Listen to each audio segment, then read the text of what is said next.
Hey guys, and welcome back to the channel. We have Alex Eala versus Magdalena Frech for round 1 of the Rome Open.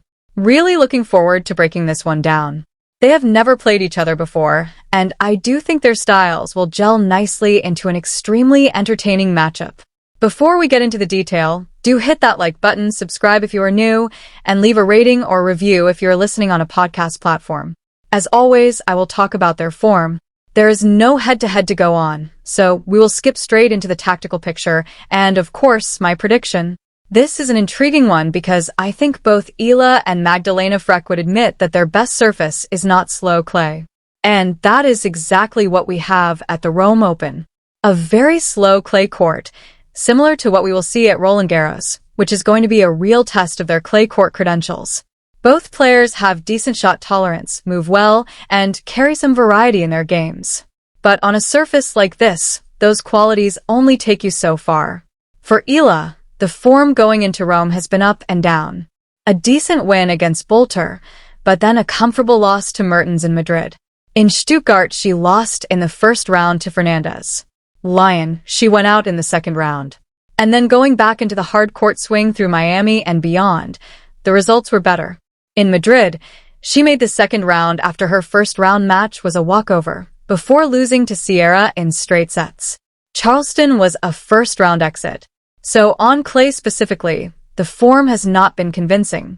She's been trying to adapt her game this year, playing more aggressively from the baseline, taking the ball earlier.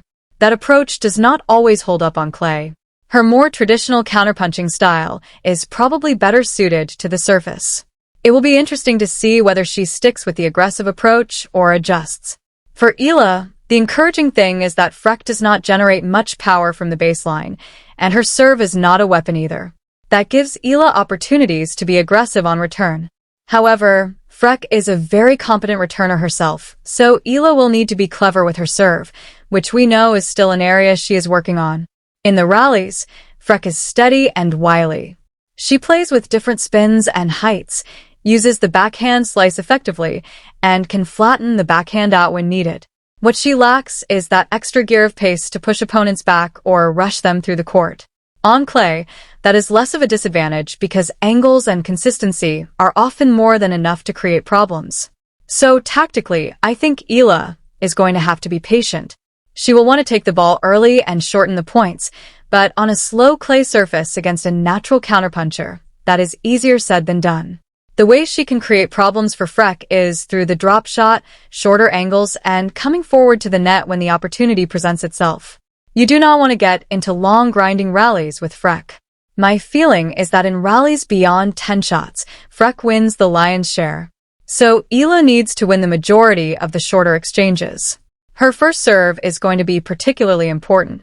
There is a significant gap between her first and second serve quality, so she needs to get that first serve in at a high rate and be aggressive behind it. Frech will likely target the Eala backhand with heavy topspin and high bouncing balls, so the backhand lob down the line, something Rafa Nadal used to deploy regularly on this very court, could be a useful neutralizing tool. In terms of a prediction, it is a genuinely tough call.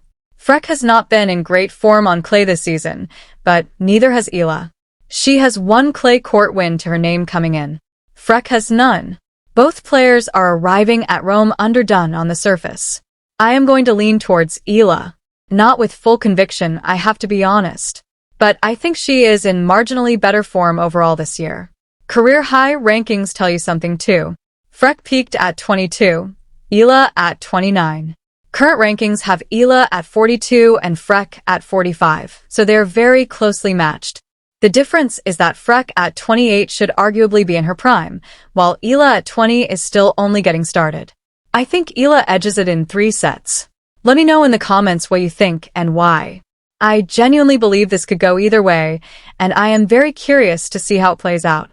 Thanks very much, guys. Stay safe and well, and we will see you on the next one.